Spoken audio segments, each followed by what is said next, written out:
Bismillahirrahmanirrahim. Alhamdulillahilladzi 'allamani bi ulumil ulama'il muwahhidin wal muhaqqiqin wa arsyadani ila thariqil mustaqim. Wassalatu wassalamu ala sayyidil wujud wal arwah nabiyina Muhammadin sallallahu alaihi wasallam alladzi jaa'a bisyari'ah wa tariqah wal haqiqah wal ma'rifah wa ala alihi wa sahbihi asma'in amma ba'du. Subhanaka la ilma lana illa ma 'allamtana innaka antal alimul hakim. La haula wala quwata illa billahil aliyyil azim.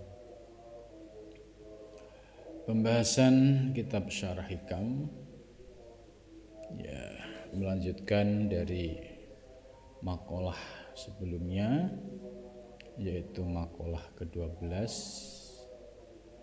ma nafa'al qalba syai'un ya mislu uzlatin yadkhulu biha maidanu fikratin. Jadi uzlah, menyendiri dalam sebuah tempat, itu tidak akan memberikan manfaat kepada hati ya selama dalam uzlahnya itu tidak melakukan perenungan yang mendalam. Maka selanjutnya qala al-Junaid ya, Syekh Ibnu Ajibah mengutip pendapat Syekh Junaidi radhiyallahu anhu, asyraful majalis al-julusu ma'al fikr fi maidani tauhid. Majelis yang paling mulia ya, yaitu duduk yang disertai dengan tafakur ya, dalam medan tauhid, yaitu dalam membahas ilmu-ilmu ketuhanan. Ini asroful majalis. Jadi kalau kita duduk di majelis ilmu, di mana majelis ilmu itu fokus membahas ilmu-ilmu ketuhanan, berarti kita duduk di sebuah majelis yang teristimewa. Ya, jadi nggak ada yang mengalahkan majelis ini, karena dia duduk berpikir, merenung, membahas ilmu-ilmu ketuhanan. Ini menurut Syekh Junaidi.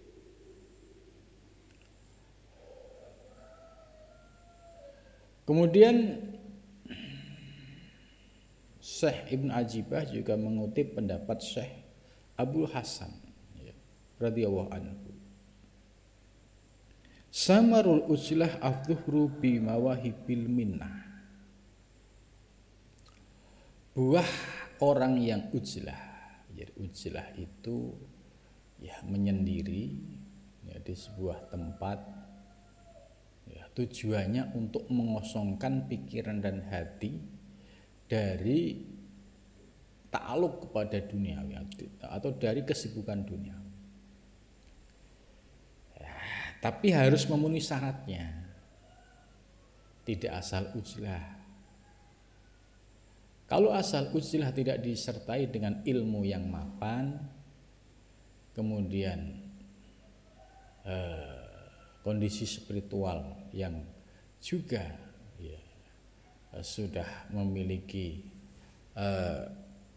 pengalaman-pengalaman rohani yang membuat tambah yakin, dan juga ditambah kemapanan ekonomi ya, supaya saat dia uzlah itu sudah tidak berpikir soal duniawi. Ya, anak istrinya sudah dicukupin, semua sudah cukupin, sehingga ketika uzlah pikirannya bisa fokus kepada Allah Subhanahu wa ta'ala. Ini uzlah yang ideal.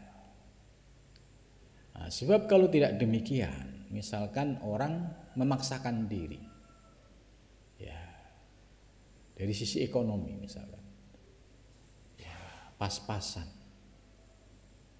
Ya, sementara anak dan istri yang ditinggal juga perlu nafkah.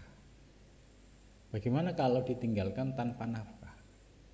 Pasti yang ujilah pikirannya juga akan memikirkan persoalan nafkah itu. Akhirnya tidak fokus gitu. Ini kenapa harus memiliki kesiapan lahir dan batin. Yang kedua, kesiapan ilmu. Mau ujilah nggak paham ilmunya. Ujilah itu mau ngapain? Gitu. Kalau nggak paham ilmunya, orientasinya juga nggak paham, kemudian dia ujilah. Ya, di tempat ujilah bengong. Kemudian pikirannya melayang kemana-mana. Nah, juga akhirnya nggak dapat apa-apa, tidak ada manfaat apa-apa. Jadi ilmunya harus paham dulu. Yang ketiga, harus sudah memiliki keyakinan, yaitu sudah merasakan kenikmatan ilmu gitu. Jadi ketika dia ujilah itu ilmunya tambah yakin, ya. Kemudian keyakinannya tambah kokoh. Ini tiga hal ini penting sekali bagi orang ujilah. Maka ketika dia ujilah dalam posisi yang settle tadi, ya siap lahir batin, ya ad-dufru bimawahibil minnah, maka ketika ujilah ya dia akan memperoleh yaitu anugerah-anugerah minnah dari Allah Subhanahu wa ta'ala, mendapatkan limpahan asror ilahiyah, ma'arif robbaniyah. Ini buah dari ujilah yang syaratnya terpenuhi gitu. Kalau nggak terpenuhi ya pasti tadi menimbulkan ya masalah itu. Tapi kalau dibuat latihan ya pra ujilah yang resmi ya nggak apa-apa, supaya ngerti, merasakan oh iya kalau ujilah oh rasanya begini. Tentu bisa menjadi evaluasi. Ya semua bertahap ya. Semua bertahap. Ya sekalipun di awal-awal masih banyak kekurangan, tapi lambat laun ya dia bisa terus memperbaiki kualitas usilahnya.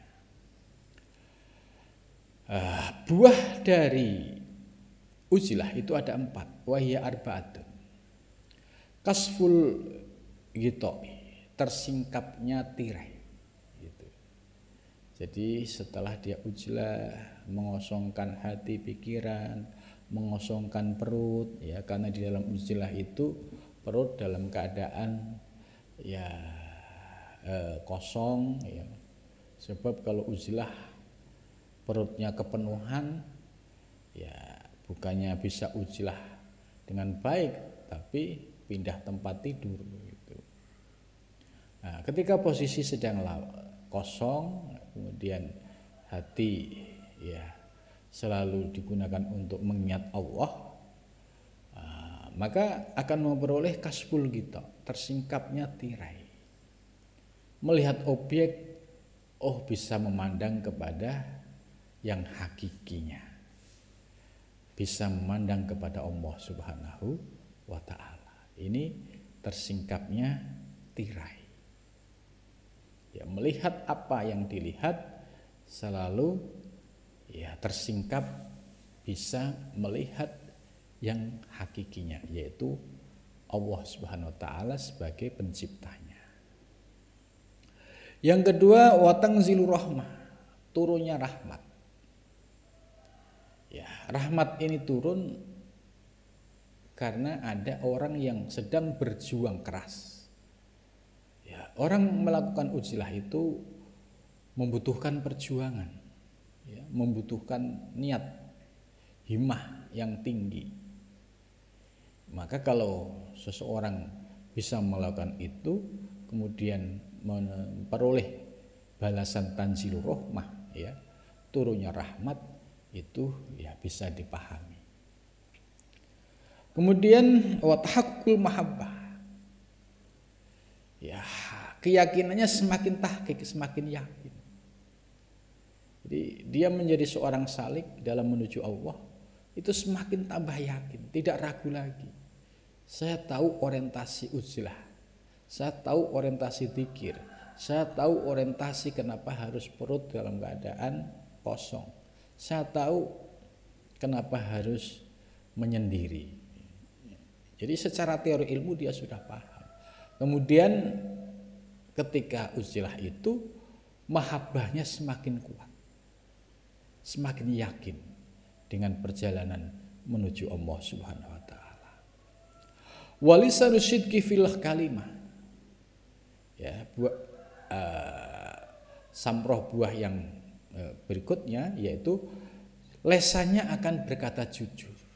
Ya, fil kalimah. Tidak mungkin orang yang sudah bersih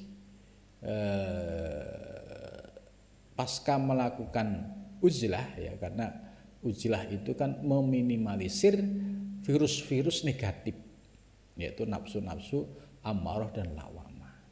Kalau itu sudah dilakukan, kemudian memperoleh samrohnya buahnya, maka lesan yang biasanya itu gampang bohong, mau bohong itu berat, mau berkata dusta itu malu, mau berkata kayak seolah-olah, padahal istilahnya orang bicara bohong itu dianggap biasa.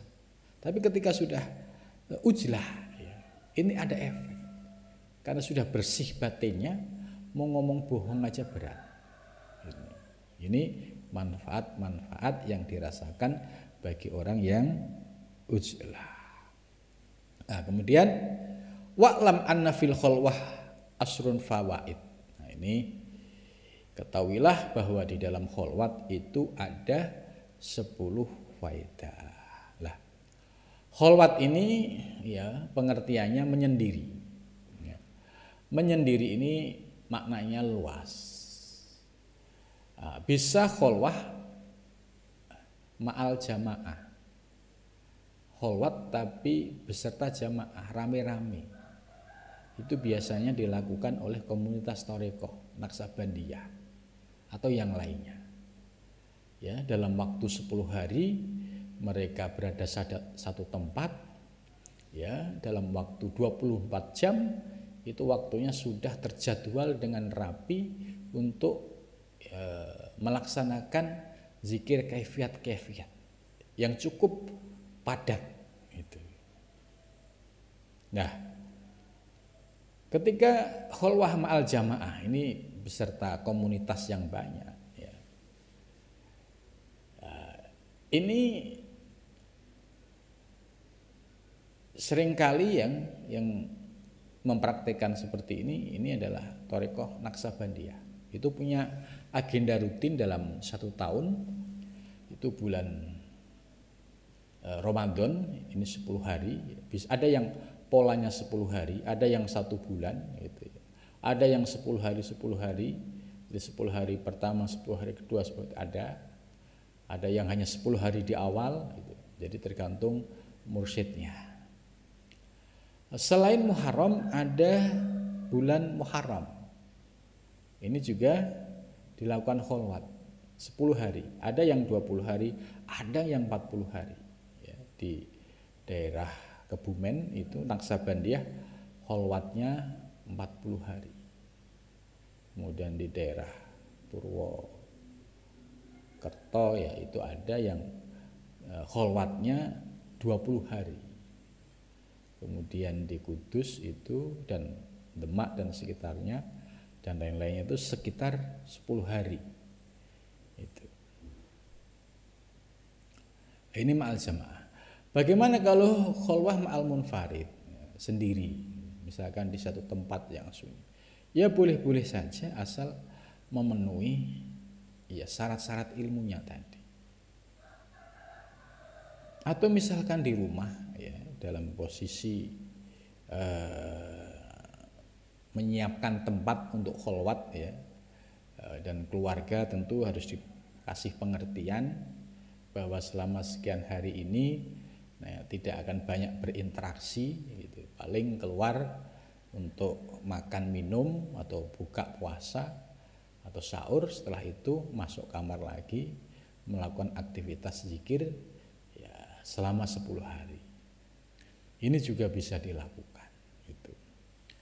Kemudian iktikaf di bulan Ramadan ini juga bagian dari, ya istilahnya ini tidak kholwat ya, karena tempatnya di masjid ya, kemudian rame-rame ya, ini ada kemiripan dengan kholwah ma'al jamaah. Cuma kalau di Thorekoh itu sudah ada kaifiatnya yang sudah paten ya, martabat zikirnya itu sudah ada tingkatannya.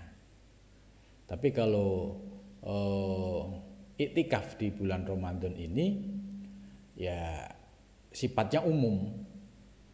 Ada yang tanpa zikir, ada yang membaca Al-Quran, ada yang ya yang penting ikut iktikaf gitu. Jadi masih beragam niatnya dan motivasinya itu. Ya ini lebih bagus lah, artinya mengamalkan, mengikuti apa yang telah disampaikan oleh Kanjeng Nabi untuk melakukan sebuah iktikaf. Sesungguhnya dari iktikaf inilah ada titik kesamaan dengan kholwat. Sama-sama meninggalkan rumah. Ya, dia menuju masjid. Ya, di dalam masjid ini tentu harus mulai dibatasi. Dibatasi dengan hubungan dengan dunia luar. Ya, kalau kholwat, kalau iktikaf yang benar-benar iktikaf, ya mestinya jangan bawa HP. Kalau iktikaf tapi megang HP buat update status, ini sama saja, nggak ada manfaatnya. Maka makalah yang disampaikan oleh mu'alif ini benar. Mana fa'al qalba say'un mislu uzilatin. Ya, terus di dalam uzilah ini tidak ada perenungan. Ini sama, orang iktikaf tapi megang HP, update status, bisa komunikasi sana sini.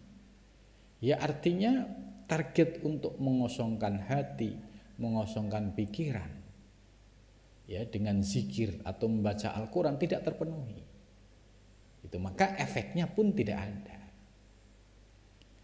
Tentu bagi orang yang sudah paham ilmunya ya, dia bisa memprotek diri ya, selama dari waktu sahur sampai imsak, dari waktu sahur ya, imsak kemudian sampai iftar buka ya, dia tidak melakukan komunikasi, fokus untuk zikir atau baca Al-Quran atau tafakur gitu, supaya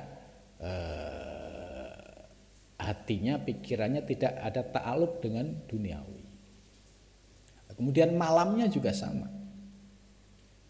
Malamnya juga sama, difokuskan kembali untuk melakukan hal yang sama.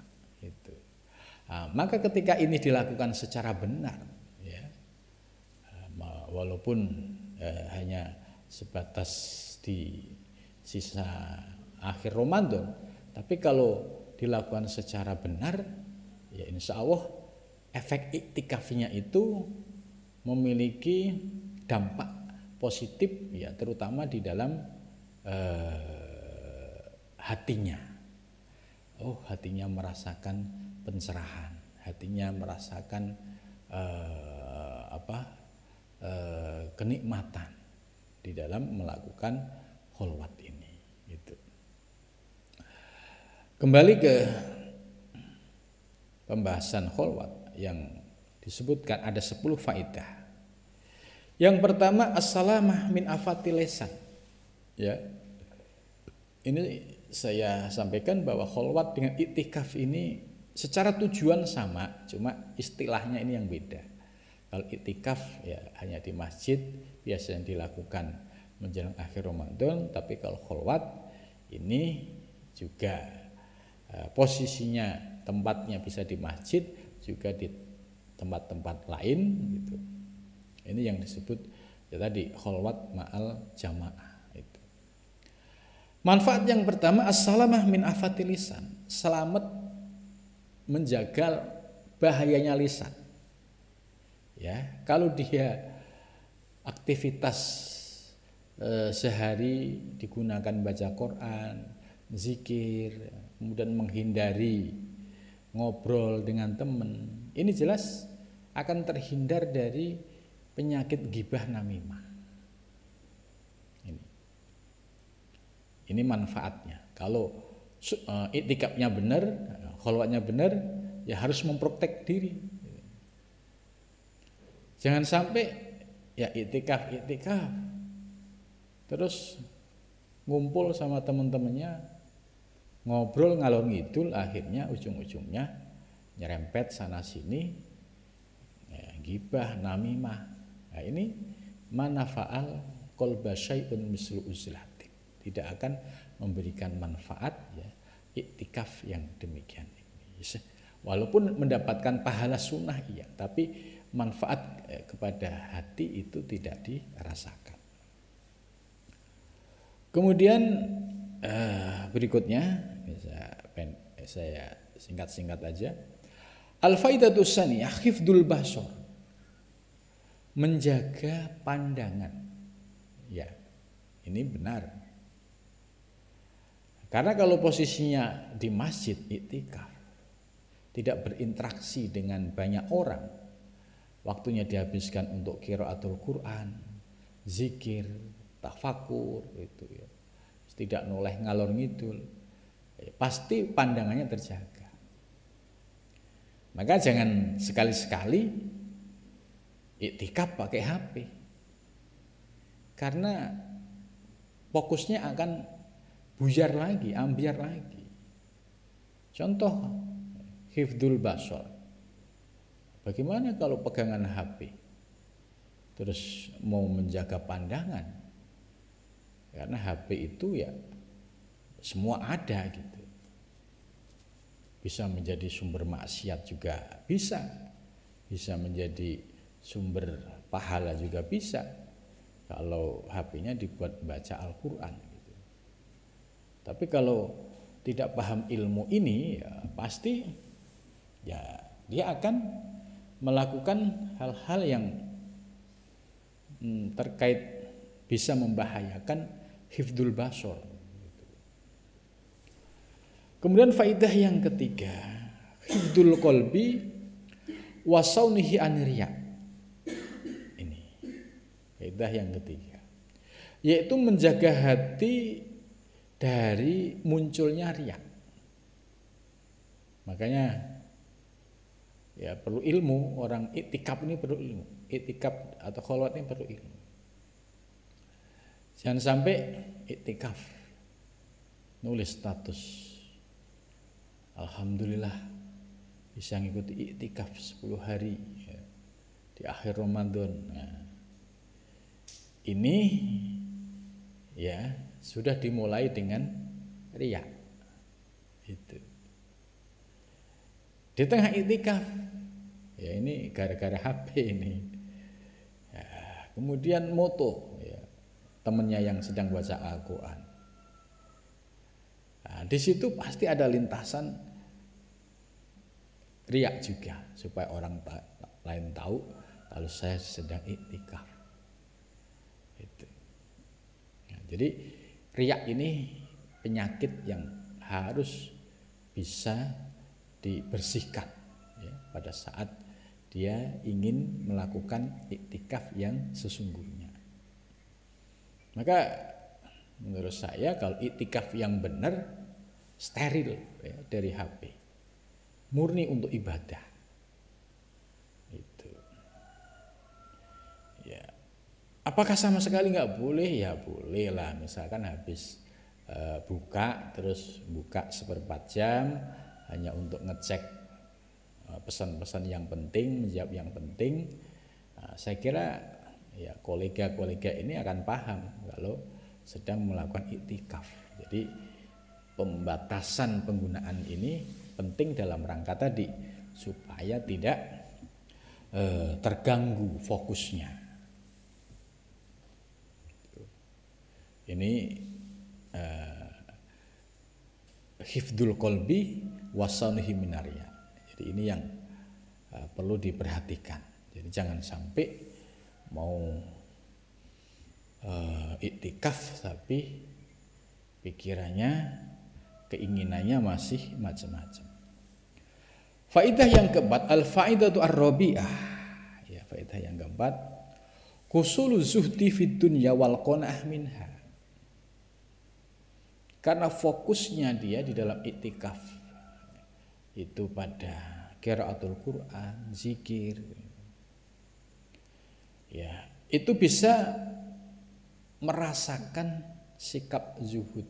Ya, zuhud itu ya menjaga hatinya dari kecintaan terhadap duniawi.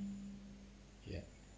Ya, pada saat pikiran jernih, hati jernih gitu, itu akan mudah untuk bisa mengamalkan zuhud. Gitu. Akhirnya memiliki kesadaran ya, bahwa hati ini ya hanya untuk Allah. Gitu. Tidak boleh hati ini ya digunakan untuk mencintai dunia, ya, derajat, pangkat yang berlebihan. Ya, andai misalkan punya derajat pangkat ya cukup di tangan sebagai amanah. Sewaktu-waktu diambil oleh pemiliknya. Ya, kalau posisinya di tangan itu enggak sampai ke hati. Tapi kalau dimasukkan ke hati kemudian diambil oleh Allah, itu rasanya pedih dan menyayat. Itu. Maka jangan letakkan ya dunia di dalam hati. Ini sebagai praktek zuhud. Ya.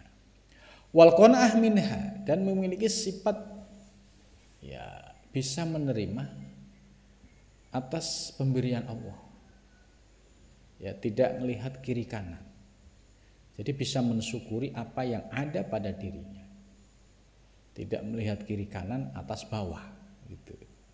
Tidak, bahasa Jawanya tidak ngerangsang gitu ya. Gitu. Jadi ini dampak yang keempat. Kemudian yang kelima, as-salamah min suhbatil asrar. Yang kelima yaitu selamat dari berinteraksi dengan orang yang buruk karakternya. Wa mukhalatatil ardal, dan bercampur dengan orang yang ya memiliki perilaku yang buruk, yang hina gitu. Ya, kalau khalwat di masjid atau iktikaf di masjid ya tentu orang-orang yang sudah memiliki niat yang sama untuk mengikuti sunnah Nabi. Kemudian di dalam iktikaf ini bisa menggunakan, memanfaatkan waktunya untuk fokus di dalam iktikafnya. Kemudian berikutnya yang keenam, at-tafarrugu lil ibadah. Jadi bisa meluangkan waktunya secara leluasa untuk ibadah. Wa dzikri, dan zikir.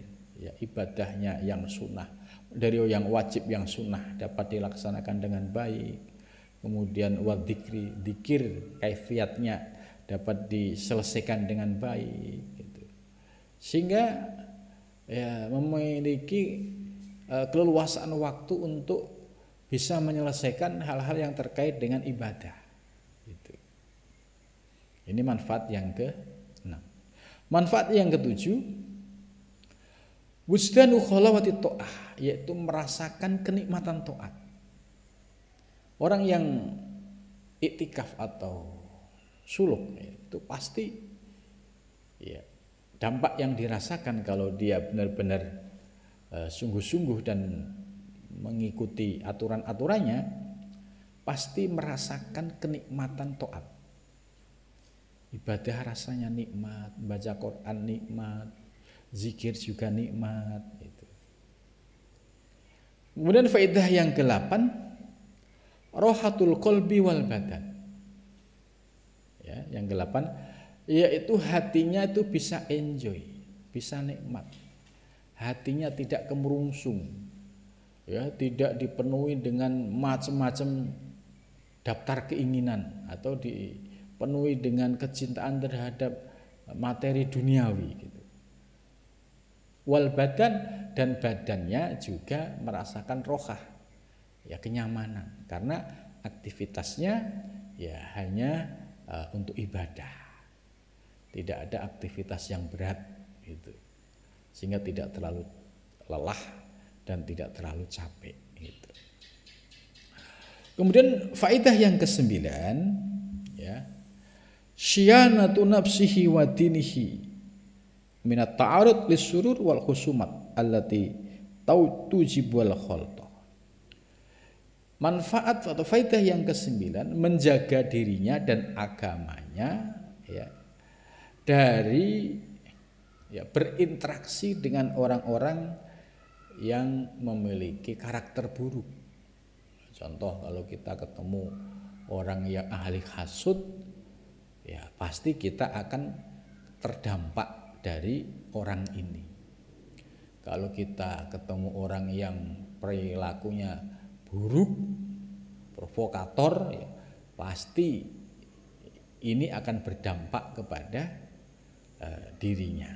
Nah, maka dengan cara iktikaf ini dia bisa menjaga, memprotek dirinya dan agamanya dari pengaruh ya orang-orang yang memiliki karakter buruk.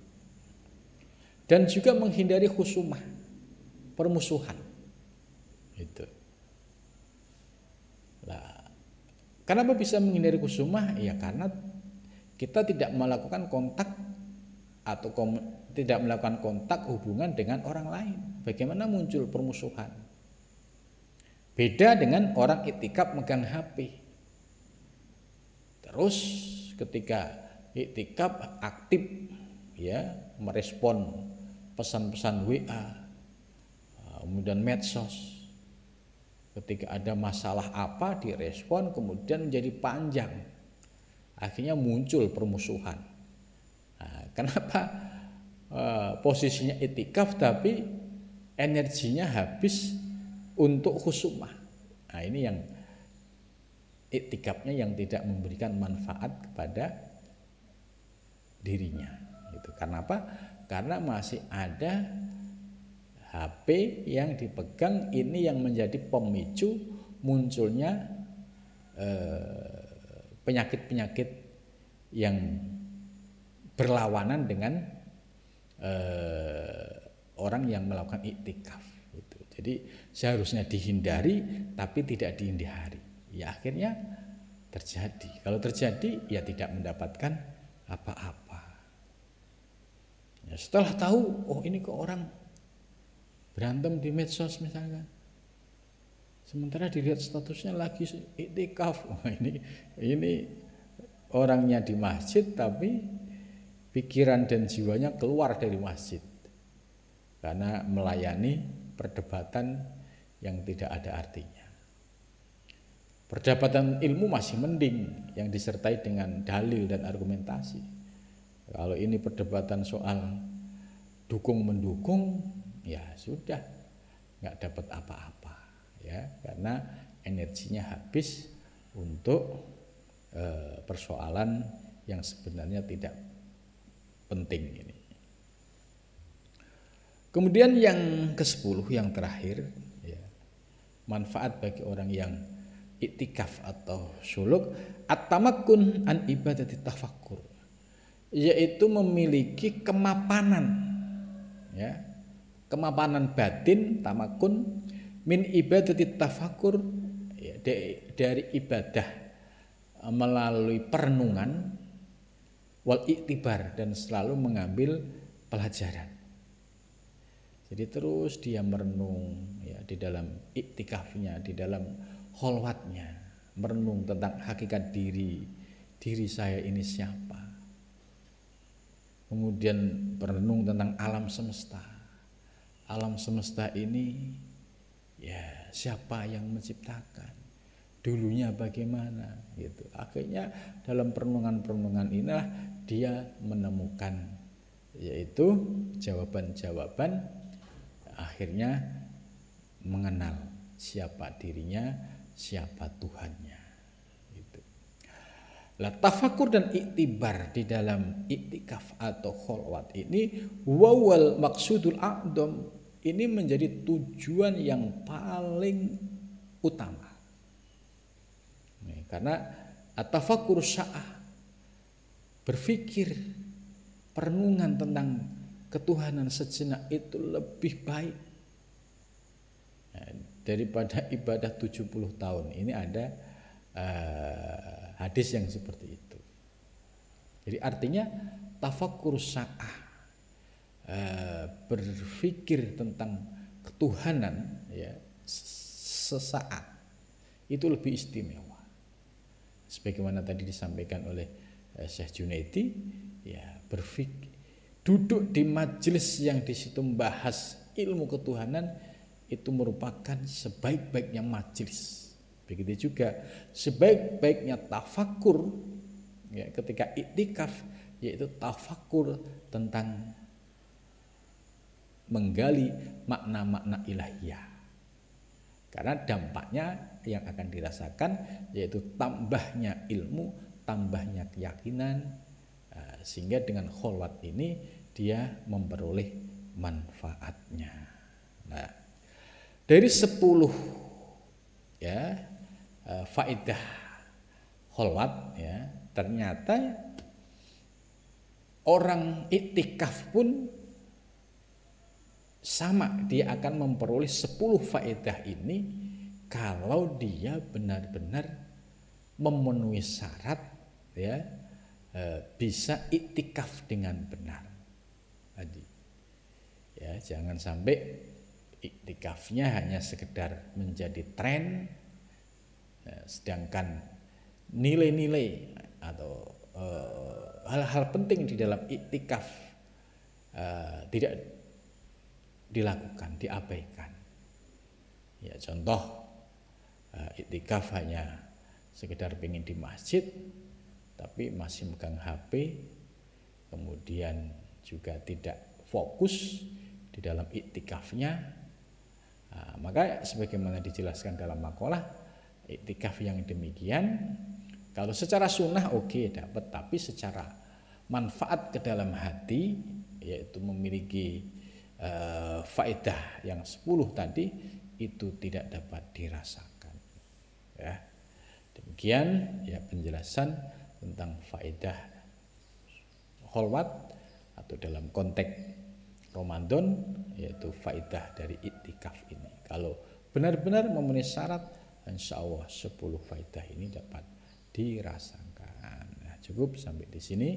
Ini sebagai ngaji pemungkas ya kitab Syarah Hikam Ibnu Ajibah di bulan Ramadan. Insya Allah nanti bulan Syawal akan kita lanjutkan. Mudah-mudahan apa yang kita kaji dapat diberikan kemudahan oleh Allah, ya kefutuh dalam memahami ilmu yang ada di kitab Hikam ini, dan diberikan kemudahan bisa mengamalkan dalam kehidupan sehari-hari. Terima kasih. Wassalamualaikum warahmatullahi wabarakatuh.